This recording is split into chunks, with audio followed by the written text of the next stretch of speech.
बिस्मिल्लाहिर्रहमानिर्रहीम।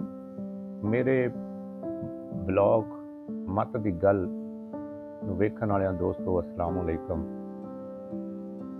मैं ते तुसी अपनी ज़िंदगी बहुत दफ़ा ऐसे वक्त का सामना करने हैं जदों परेशानियां साडे ते गालिब आंदियां ने, वक्त मुश्किल हुंदा है ते सानू समझ नहीं आती कि इस वक्त नूं किवें गुजारना है, और सानू किसी कोलों रहनुमाई भी नहीं लंघदी कि कोई साड़ी रहनुमाई करे कि असीं ये वक्त किवें गुजारना है। क्योंकि जिंदगी बड़ी मुश्किल हुंदी है। जदों भी तुहानूं कदी जिंदगी किस किस्म की मुश्किल का सामना करना पड़े तो तुसीं मेरी ये कहानी जरूर सुनना। हो सकता है कि तुहाडे अपनी जिंदगी के मुश्किल वक्त नूं लंघण वास्ते या लंघाउण वास्ते ये मदद करे। मुसलमानां दा एक मशहूर सूफी शायर बुजुर्ग फरीदुद्दीन अत्तार गुजरिया।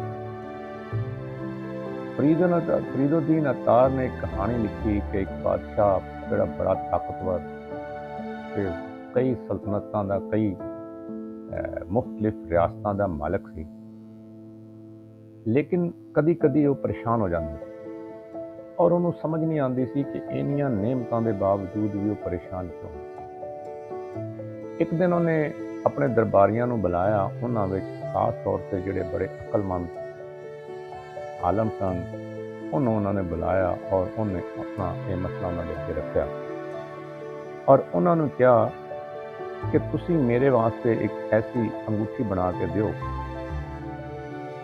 जिंदे ते कुछ ऐसी तहरीर लिखो कि मैं अगर उन्होंने पढ़ा तो अगर मैं उदास हो जावां तो मेरी उदासी उन्होंने पढ़ के खत्म हो जाए, और अगर कभी मैं बहुत ज़्यादा खुश होवां तो उन्होंने पढ़ के मेरे अंदर उदासी पैदा हो जाए या संजीदगी आ जाए। सारे दानिश्वर आलम जड़े उसके दरबार दे सन वो इकट्ठे हो गए।